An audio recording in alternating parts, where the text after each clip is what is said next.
Hello and welcome to the Great White North, your destination for the iciest cold takes from the frozen wastelands of the north. I'm your host, Charles Constantine, and with me is NP. Say hello, NP. Hello. How's it going today? Oh, nothing special. Actually, back to work, so that's all right. Oh yeah, sounds lame, I guess, unless you're feeling like you need to get back in the groove. It's all of the above. Okay, fair enough. How about you? What have you been up to? Just same, nothing much really going on. Just relaxing most days. Nice. Hanging out, a little bit of work here and there. Anything exciting pop into your life recently? No. Although I'm taking a trip out your way soon, so that'll be fun. Oh, hell yeah, that'll be a good time. I have your pie.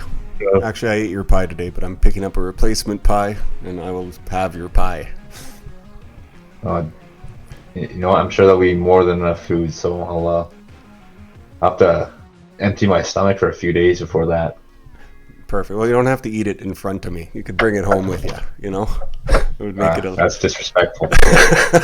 Yeah. Sit and eat it! Eat it, Charles! Yeah, no. It's been bugging me because I've been trying to track this idea for a couple of days, and I'm not making much headway with it. But it came to it hinges on this sort of realization that when someone gets really mad at you for calling them a name when you're playing them in Call of Duty or some video game, they're more mad at you about that than that you just killed them. But both are equally pretend, right? Like you don't even know if the other guy on the other side is an N-word, unless you hear his fire alarm in the background or whatever. But well, that's the thing. I think with something like that, the first thing too is in a game, well, part of the game is like just dying, like that's rooted in the game, and there's nothing. You're expecting that, right? You're like, hey, I am going in to play this game, and it's part of the rules. But having someone insult you online, that takes it out of the game in some respects. Now you could argue that no, that's part of the insults in the Xbox Live lobby. Those are part of the game, and people should learn. Well, they're explicitly part of the game. That. You wouldn't be talking to that person if you didn't have the game installed, and they joined that lobby and whatever. Like it's part of the game whether intended or not. Like McLuhan would say that the entire experience of playing Call of Duty or whatever is the medium, right? And that would include every random occurrence that can happen by other people being on the other side, good and bad. Right. So what I think happens though is most people take that as something removed from the game, as a personalized insult, and we don't take personal insults very well, generally speaking. I mean, you could compare it to an actual sports game. Okay, you're playing, you might get blown up by a good hit, or you might get scored on, and you might get upset about that, maybe. You're supposed to have enough self-control that you don't, you get hit hard and it's a clean hit. You don't get mad about it because, if you do, you retaliate and get a penalty. But you do get upset if someone starts calling your name and like chirping you, right?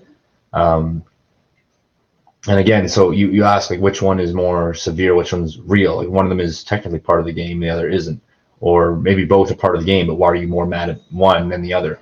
And I think there are some pretty clear ways why you could explain why you'd be more mad about someone calling you names, chirping you in the game, in this like actual sport, rather than just getting a clean hit. Because one seems there's an aspect of that seems underhanded, right? But isn't your that might also play? Sure, but your provoked anger is also the intended effect and part of the game. Your emotion of anger is part of the game. When you die and feel frustration, and then that's part of the game too. Get you off your game. The idea that a game would But you have could only argue, positive emotions is silly. Then it wouldn't really be a game, right? It would be like Candy Crush or something. Like well, I in don't know games about you that. die, in Like, games you struggle. yeah, well, that's the thing, though, is I think there's differing maybe philosophies with regards to what is acceptable. Because you could say intentionally riling someone up with personally insulting them, especially in like a sporting game, to try and make them retaliate, that they get a penalty, so they throw out thing. You could say that that is an unsportsmanlike, an immoral approach to playing the game. And if you want to get them off the game, you should just beat them clean, one on one, or give them a good hit, as opposed to pulling that tactic out. But there So have been there's players famous differing just for being philosophies. good at the chirping game and like the penalty drawing game and things like that, right? I mean, Dennis Well, Rodman yeah, comes but to mind. does that make it like moral though, right?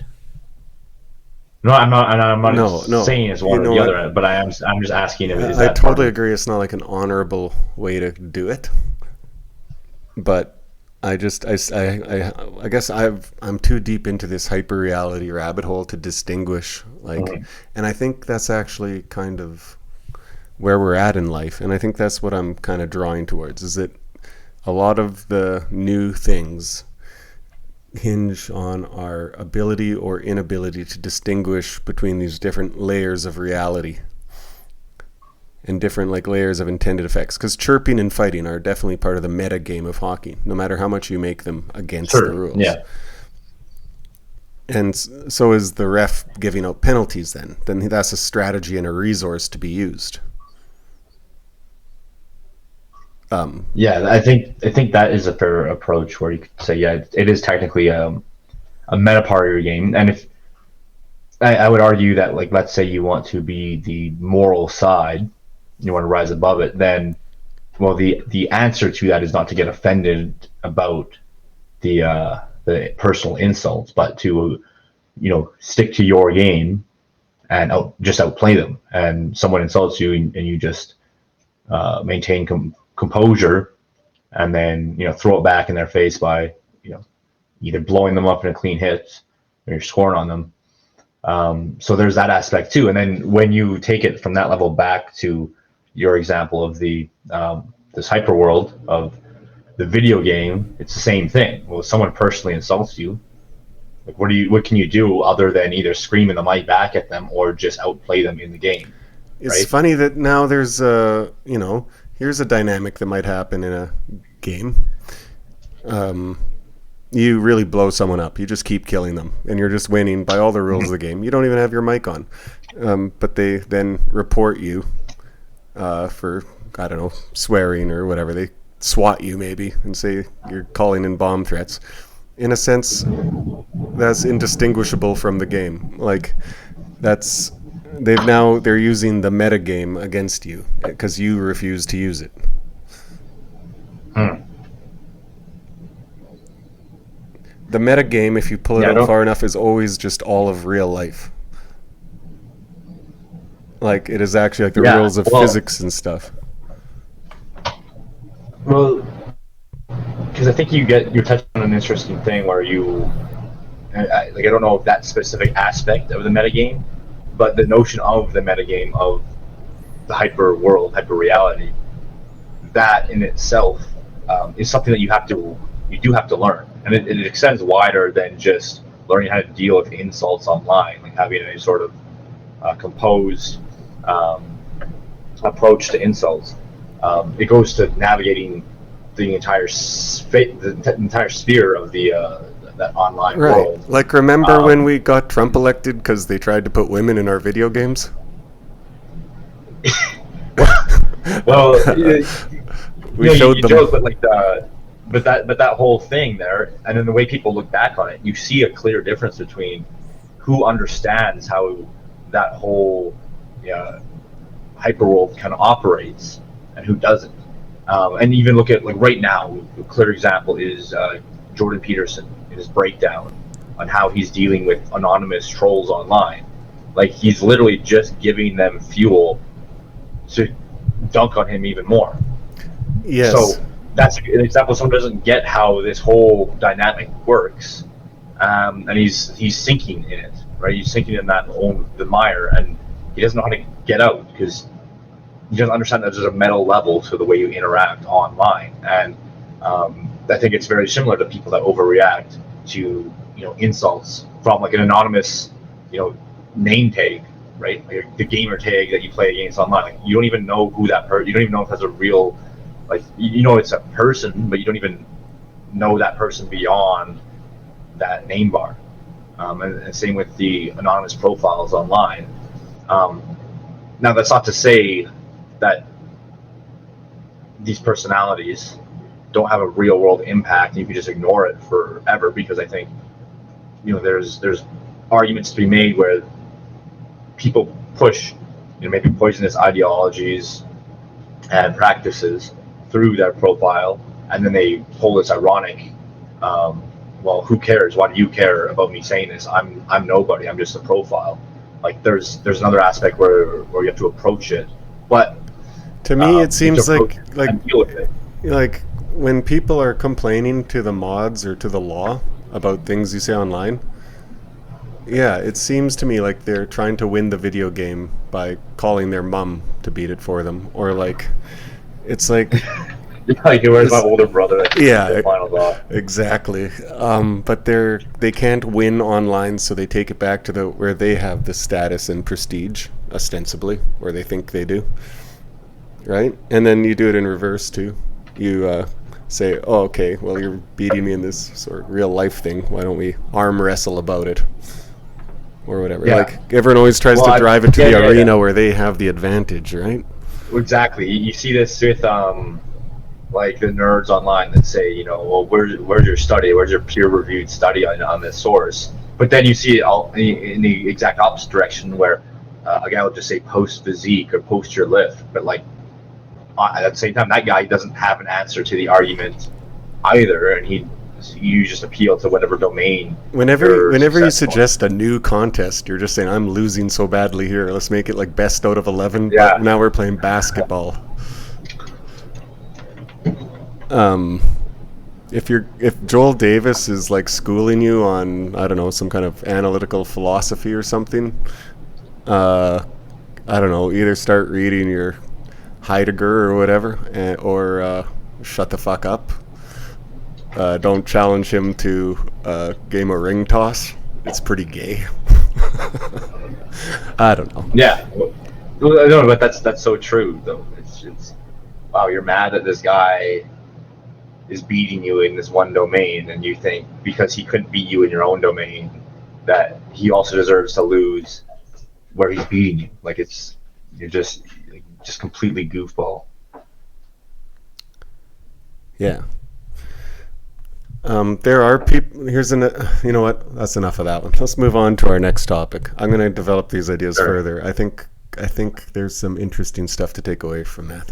Definitely the meta game of the internet navigation, you could say, is an important thing, I think, to elucidate. Now, what we're going to jump into next, a little bit of a deviation, but we'll kind of get back into a similar domain shortly after this, because we're going to hit the Alberta Sovereignty Act and then talk about some of the federal restrictions on the internet that are coming out just after this, and how these things relate to each other, and maybe even relate to the previous topic. But this Alberta Sovereignty Act, from haven't gone too deep into it, and like my eyes glaze over with a lot of this law stuff, to be honest. I'm sure I could get into it if I spent some time, but the basic gist of it seems to be this our new premier put forth this bill, Alberta Sovereignty Act within United Canada, just like 2 weeks ago now, and it seems that is giving our provincial government the power to resist the federal government acting against the interests of the province of Alberta. Does that sound about right to you? Yeah, that's roughly correct. They can veto federal mandates, and they can instruct all the provincial institutions to not follow them too, including the police. So it definitely does restore a measure of sovereignty to the provinces. Doesn't seem like it's ironclad at this point, and there's still a lot of When there you get seems to like there's that layer room of for law, the this is my impression. There's no what's okay. I made a law. The federal government makes a laws that says you can't make your own laws. Yeah, well, I made a law that says I can. Um, where actually this might tie right back into the previous discussion. It's a series of games and metagames designed to out chicken the other person and see what they'll do to enforce things, right? See what you can get away with. And like I'm always shocked, like if when people get sued that they pay that, right? But then no, yeah. because you're not getting sued. You're getting a guy with a bat and a badge sent to your house, and he'll extract the money too. Like, so I don't know. Fundamentally, when it comes to these questions of sovereignty, the question is who can back it up? Who has the political and, well, capital mostly, but also potentially the military or capacity for violence to stand up for themselves and to assert themselves, to assert their will. I would say Alberta's actually does supersede Canada's due to the effect I've often called the Manitobization of Canada, which has affected Alberta the least, leaving it in a dominant position.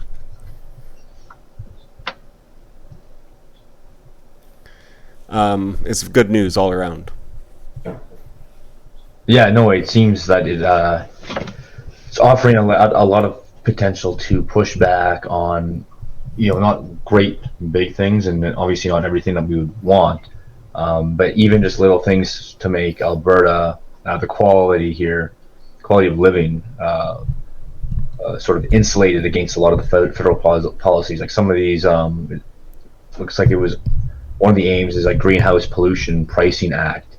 And these federal-wide initiatives, this act gives Alberta the ability to kind of step through them, and it argues that if something is against the interests of Alberta, or if it's unconstitutional, and apparently like the Alberta legislature can deem things unconstitutional on its own.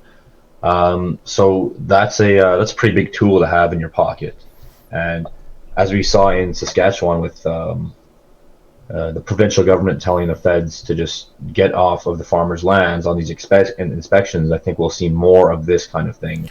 Yes, it does seem like they tried to assert it too, very lightly. This new sovereignty. Yeah. Today, I forget what they did. Oh, they're disagreeing with the gun law. The gun ban stuff. Yeah. Yeah. So not only have they proclaimed it, it's not completely empty. They are actually following through with it. It's part of a bigger move. Hopefully not confined just to guns, although that's a good place to start.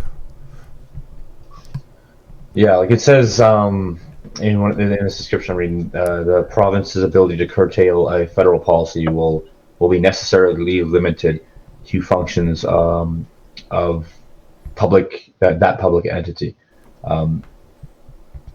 So basically, public services, not private entities, private individuals. And then, like, if it, what else does it say? It says, in cases where the provincial entity is instructed to not enforce the federal law. So, for example, cabinet may direct law enforcement to not enforce firearm restrictions under the criminal code. So that's exactly what we're seeing. They have this in their tool bag, and they've already used it. It seems they're already willing to use it. The only time I remember this kind of disjunction recently was when some of the states had legal weed, and then still federally in the United States it was illegal. This, I guess it does happen, this sort of thing. What can the federal government actually take away from Alberta without, say, sending in force or police or military or whatever? Like Alberta gives more to the federal government than it takes. What other power do they have? Well, that's the thing, as far as I can tell, what this is doing so far and what it's able to do um, is nothing that would pose a credible, like a serious threat to the overarching liberal paradigm, right? Like it's not going so far um, into abortion ban, something like that, right? Um, the pushing back against the gun ban, I think, is probably one of the limiting factors. So it would be tough to say what the federal government could actually do to stop this until they push the boundaries. But I doubt that it would have very much that it could do without shooting its own self in the foot. So this might be an example of uh, that vapor trad model that we've talked about before. This Mm-hmm. isn't a super exact one to one, but this notion of these smaller entities leveraging uh, the larger entities for their own interests. I mean, we see this with like I think Hungary would be a good example, being able to leverage the interests of the Russian and the American empires against each other without having to be uh, personally affected, right? Because neither of those entities would want to screw over these smaller entities, right? You can't really get away with that. You're too interdependent upon each other to have like some large entity crush a small one that it itself is dependent on. So I think we'll see this sort of leveraging not only become more impactful at the provincial level, but even scaled down to more and more local levels. You might be able to see at some point in the future smaller communities leveraging each subsequently larger entity for their own interests without with those entities being confined by their number one, their size, their inability to maneuver, as well as the dependence upon the smaller entities, right? So I think that ties into a lot of what we've been exploring on this show. There's these cycles of atomization and then consolidation, and we're clearly heading in sort of an atomizing direction politically. The consolidating force comes when, once everything's atomized, any given group decides to coalesce, and then they have, 10 times the number of any individual, so they can sweep across the lands. So, if you're not a fan of everything becoming a bit more democratic and smaller and you like empire, just hold your horses. Maybe a generation or two or three or four, and I promise you the people of Saskatchewan will be sweeping out of the plains in sometime soon. Well, I don't know about I don't know about like this resulting in greater. I think the smaller entities, the localization of the sort of potential neo-tribal setups will have no need to be empire. Like it fundamentally will actually dodge that question and make things probably a lot better, in my opinion. Agreed for the That's what time being. Agreed for the time being. It's I don't really see any necessity of going beyond that if you can live like I don't know. I don't necessarily see the point in going beyond that no, that's on a enough. larger scale. I Especially what that gave us, in the 20,000 foot view of where are we after all of that mess, right? Absolutely. No, it's all good, and I look forward to this coming era where little Saskatchewan can start to bully and boss around Ottawa. It'll be pretty funny. Yeah, I think so. And hopefully that gets, we get more effective at that because we have, this next piece about these online censorship bills coming through. Yeah. I'm not, people are very worried about these, and there is some reason to be worried. So there's this Bill C11, the Online Streaming Act, C18, the online news, then there's C21, the gun ban that we were just talking about. C-26 Cybersecurity Act, and then C-36 regulating hate speech. So Can I summarize it basically, from easily? what I've seen, there's not really much to worry about in a lot of this. Yeah, let me Sure, go for it. summarize what the laws are. Just imagine everything that we have fun doing online or whatever, and that we enjoy as a political victory, or even just as, be it insulting someone online or not getting the vaccination or whatever. They're just trying to make everything we do illegal. That's like that's the, it could just be called the anti-Charles and NP bill, really. Yeah, literally designed to end this show. That's what they want. That's the whole point of it.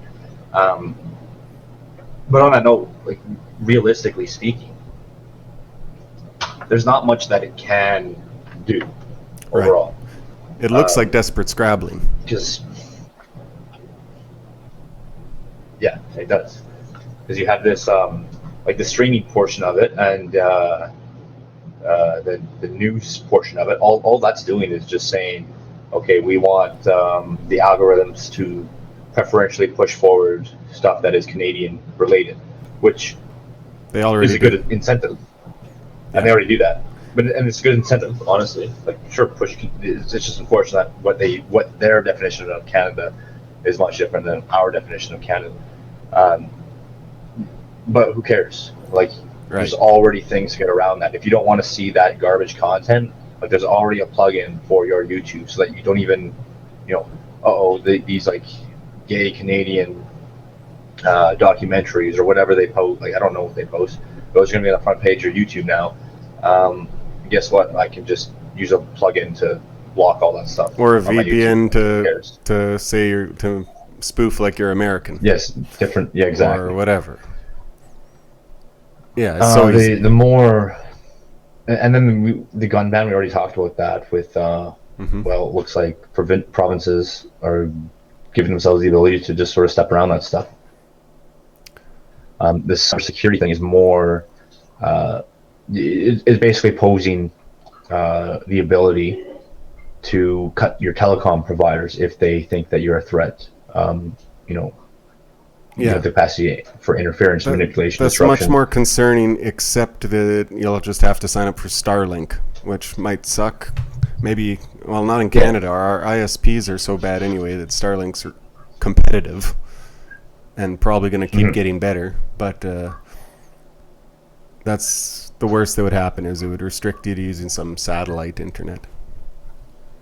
Yeah, I mean, again, if you cut off the internet at the source, that's pretty brutal if they could pull that off. But at the same time, you can just get a phone and like go on your LTE or your your data. They have no way to enforce it. Like, okay, well, what are they gonna do about you being on Telegram or even Twitter? Like, they can't get in those private companies. So there's a lot of ways that I've already been like. Again, this is just people that are so far behind the current paradigm, and then I think I saw someone talking about this earlier, but they're fighting the old they're fighting what the battlefield was, decades ago. Right? We've already got all the technology to be around most of this stuff. The last thing is regulating hate speech thing, and this has just been they've just been pushing this around constantly. What is hate speech? Well, it says a person. Let's see, if a person poses reasonable grounds that another person will commit an offense under Section 318, pushing for genital orientation or promoting hate. So if you think they might commit hate crime, then you can get dragged to court. So that is a more severe one for sure. Now the question is, what degree can they roll under that definition, right? That's always the question. Right. And if they make it, but here's the thing. If you set the bar too low on that, like everything's hate speech now, then it's almost impossible to enforce, because then you just got to arrest everyone for everything. And they don't have the manpower or the will or the ability to do that. It's more an intimidation tactic. Or as I put No. it before, it's more a screaming, hissy fit.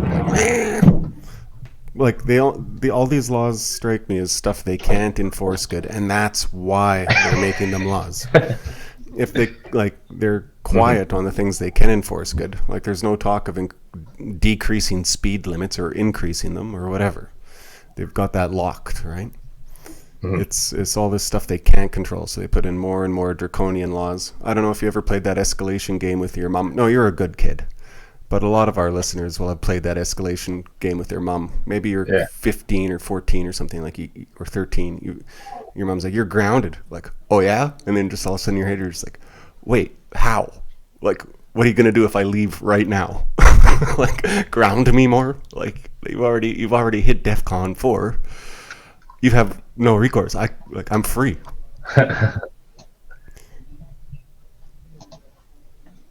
They can't enforce it. Well, there's that.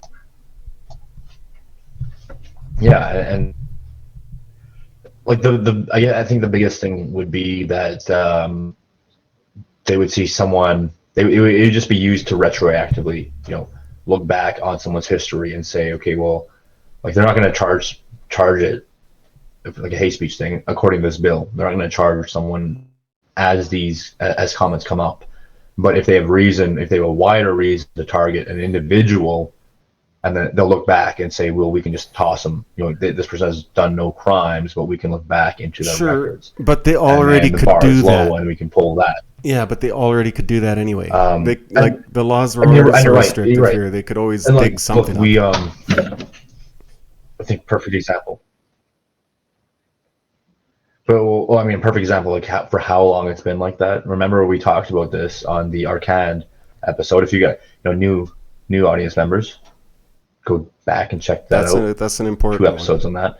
Really, really good stuff. But we talked about, well, they literally, what's the term? Putting a bag over the head and like abducting someone. Right. They did that to the mayor, the literal mayor of Montreal, because he didn't want he was against getting involved in World War II. Like they did that to a mayor, and like no one knew. They black bagged him in the middle of the night, and that was in the 1940s, or 1930s. Like, so if the eye of the state turns against you, you're fucked anyway. Who cares if they can do it on a flimsier premise? Well, yeah, exactly. So, I mean, you look at all this stuff, and I don't think you need to be worried too much, especially if you're tying it back to the first topic. Yeah. You are internet savvy. Look, I won't say you don't need to worry too much. I'll just say you don't need to worry more than you already were. Like, it doesn't... Right. It's not going to boom, it's not like this libertarian that wrote this article on it. If I was to worry or find a reason to worry... Watch out. No, if I was to find a reason to worry, it'd be when people start acting this desperate, and the desperation is showing in them. They start to do crazy things. Like, they're almost getting crazy man scary. But it's not scary because of the contents of the laws. It's scary because what it points out about them. Yeah. Good way to put it.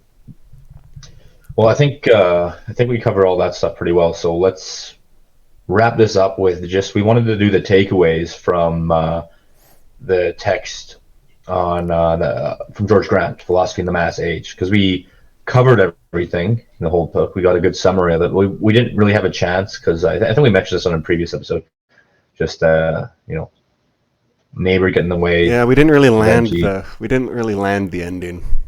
Bit of a stutter. We didn't get the major takeaways, right? So we're gonna dive into some of the major takeaways, and I think the number one thing for me is that whole criticism of the activist spirit. That really came at a different angle that I don't see discussed very often here, right?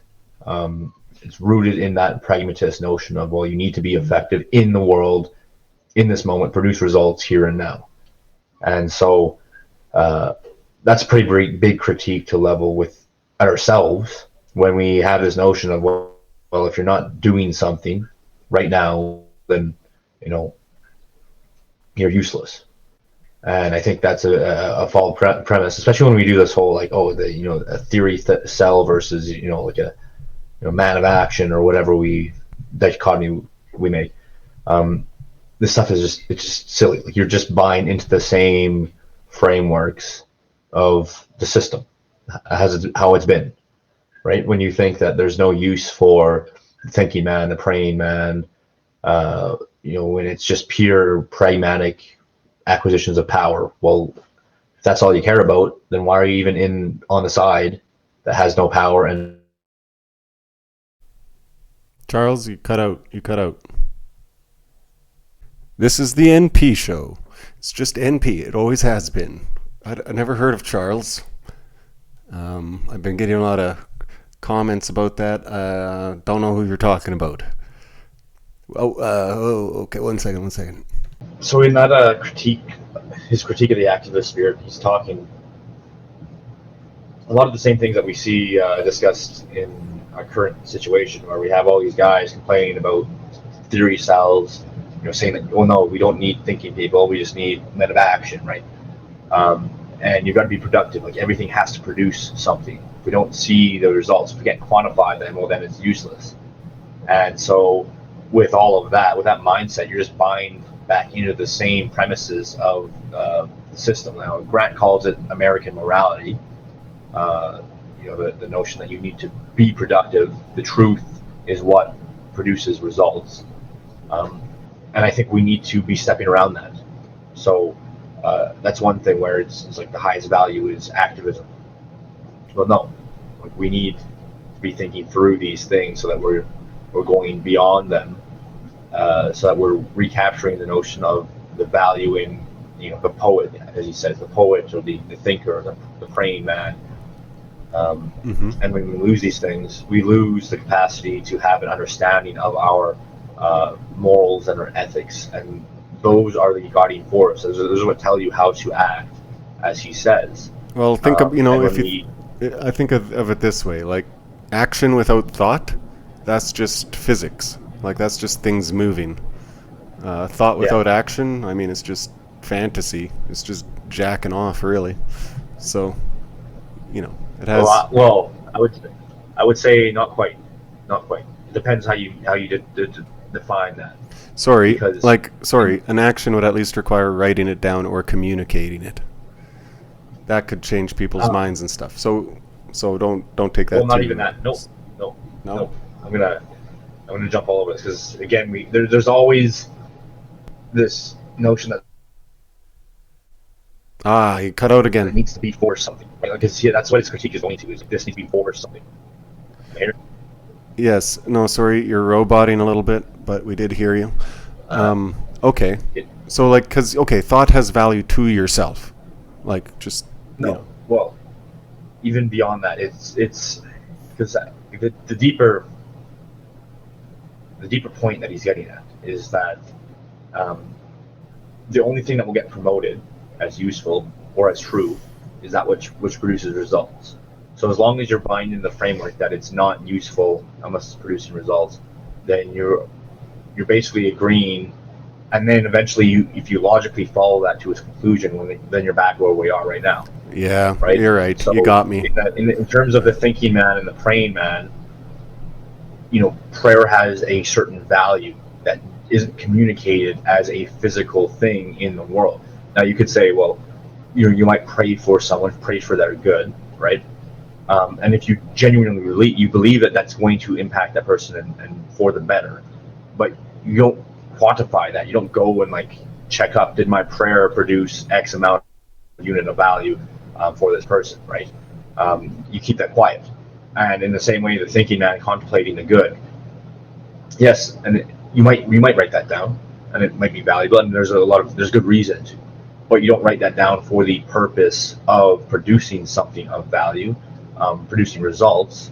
You write that down because the good in itself, but you don't necessarily have to, because it might mean that you would simply just live your life in accordance to something good, and whether or not the effects are secondary to that good for itself.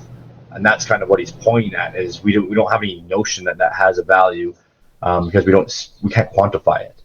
But I think there is value in that, but in a sort of in a way that doesn't fit into our current framework, where you can say, well, Go, yeah, jump in. Yeah, the line that I keep coming back to out of the whole thing, what I mostly took away from that whole book, and I've said it like 10 times this week to just people in conversation, is that we've gone to progress over providence.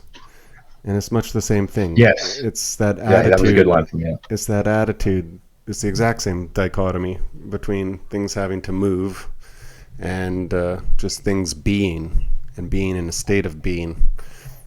Like Hmm. it's starting to change me, just thinking on that, like dwelling on that, because I am like engineering brain, which is Uh-huh. extremely results oriented. But then just looking at my life, like, oh, it is well, not just it is what it is, but it is like God dictates almost, and then interacting with it on those terms, it just seems it's Hmm. so much better. It's not really my Yeah, fault. and It's then, just like what. there's, I guess, there's sort of I feel like there's almost an anxiety associated with that, where you're thinking, okay, well, I'm learning this stuff, but if I don't apply it immediately, to something, like in a way that can get me money or something, right? If you don't think, then it's all for nothing, right? Whereas no, uh, genuine, pursuit of joy, I think is the word that he usually uses, doesn't require this, right? And it's not just like pure leisure.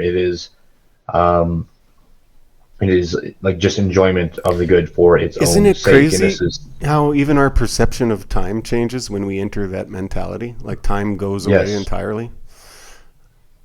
You, it's often noted.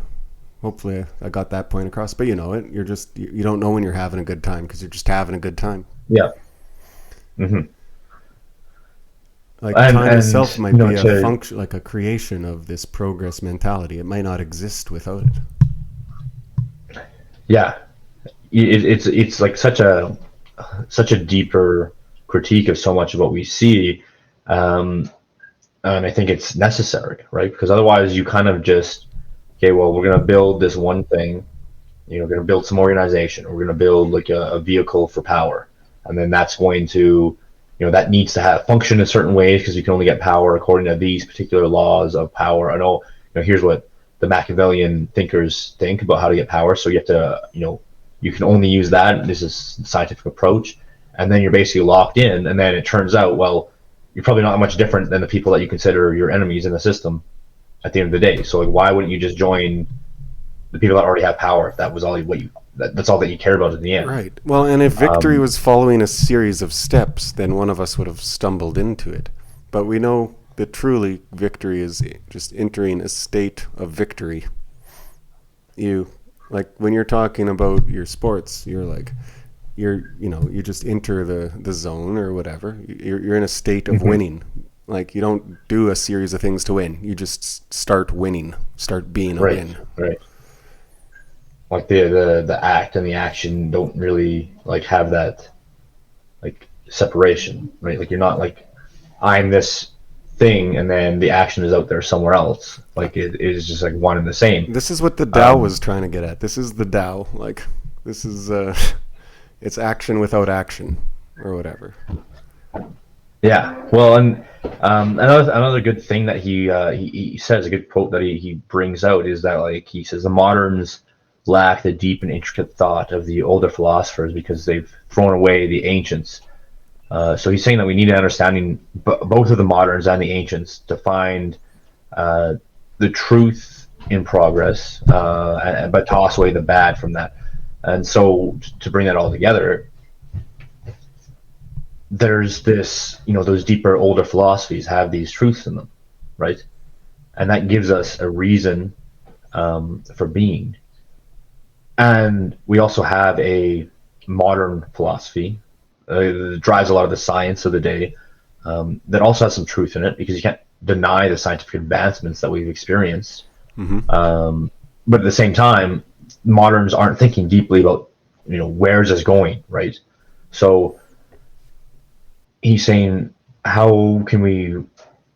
One of his hopes, I guess, he talked about there was, where can we find these deep thinkers again that can bring all of the ancients and then understand the truth of progress and then step over all this stuff. And he's in 1950s when he's doing these speeches, and he was hoping by he was hoping his current class of university students, that age, would have those thinkers. But it seems like it's taking much longer for those thinkers to come about. He's put out the same cry as the first article we ever read.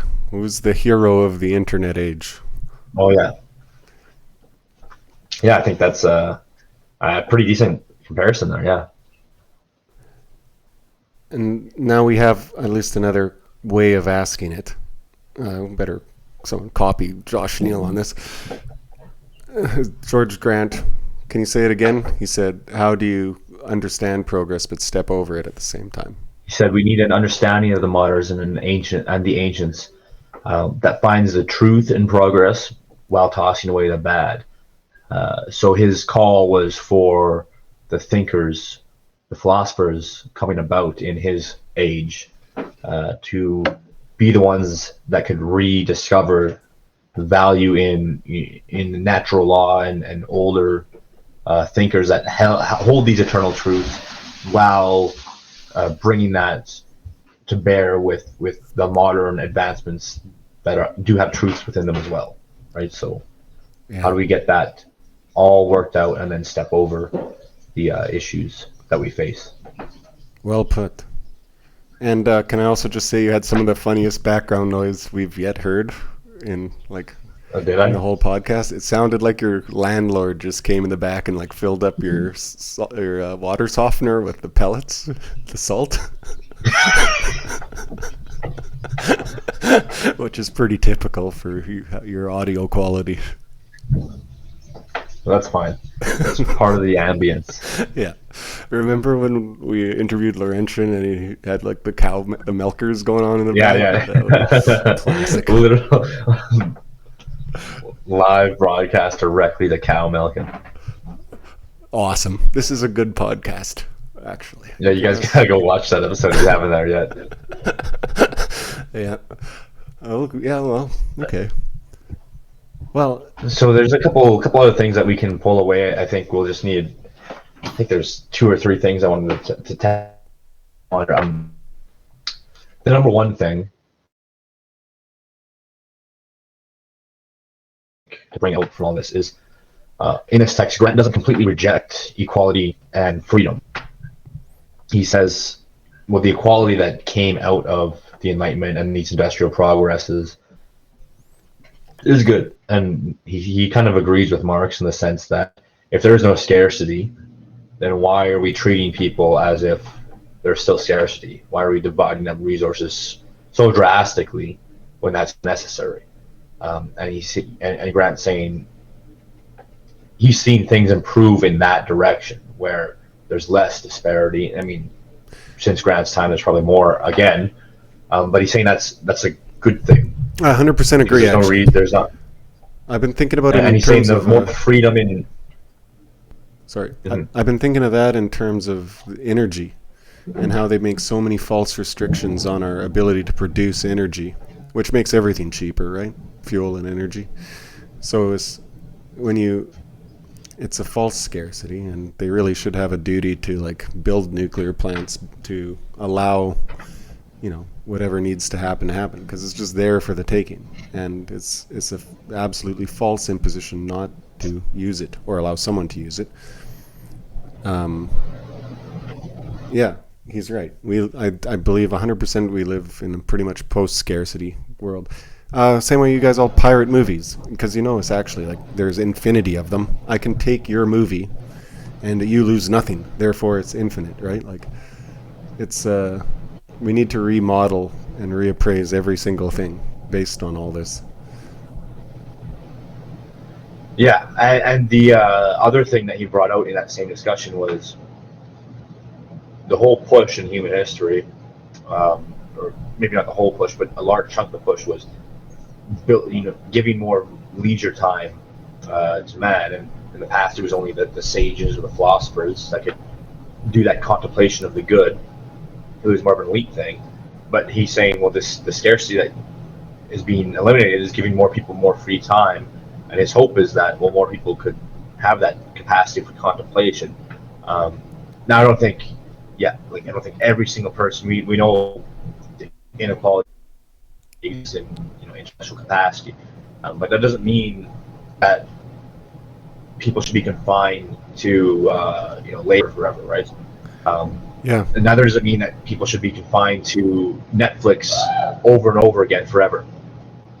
His hope was that this greater leisure time, there'd be more appreciation of these higher goods. But he saw the opposite happen. So his points was, well, what do we do? And that's where the discussion was. Bring that older. Yes. Slow down a bit, Charles. Sorry, your audio is catching up. That bring us contemplation. There you go. I think you're good. Am I back? Yeah, you didn't drop completely. We heard you. We got the gist of it anyway. He's just saying. Okay, sweet. Yeah. And then with that, he says the freedom. We have to figure out how to work that back into the freedom. Mm-hmm. And he says we need to, now that we have the freedom, we need to have a good understanding of how to approach it. So it's not be denial of human freedom anymore. Because a lot of people, we say, okay, well, let's shut down freedom because people make bad decisions. Now he's not saying that, but he's also not saying we should have unlimited freedom because freedom is a good in itself. Because he also opposes freedom. He believes in a fulfillment of human freedom.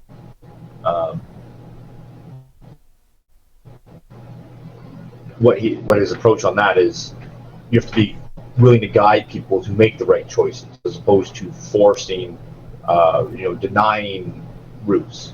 You've got to some sort of moral education almost. Yeah, because in ultimately people do have to put on their own limits. Nothing else will, and that's just almost a fact of life. Okay, well, this would be the last point to clear up on, because he uses the example of the anti-drug approach, where like you catch someone using drugs and then all drugs are bad, shut it all down, tell people to never touch drugs ever, and that's it. And you don't educate them on, okay, well, why is it, what are the values associated with living a pure life, or why is it a good in itself to resist drug use, for example. As opposed to this pure denial, and also oftentimes that pure denial just breeds desire to break the rule, as we often see. So he's saying we need a better approach to freedom. Yeah, I couldn't agree more. Another thing then is not only do we don't give them a good moral guide, but we're like, the alternative we offer instead is like, well, if you clean up your act and quit drugs, you can go work for 12 hours a day twisting cable at a manufacturing plant. Which doesn't seem like, an appealing alternative. If we increase the leisure, as he says, and our appreciation of it, it all has to go hand in hand, is what I'm getting at. Mm-hmm.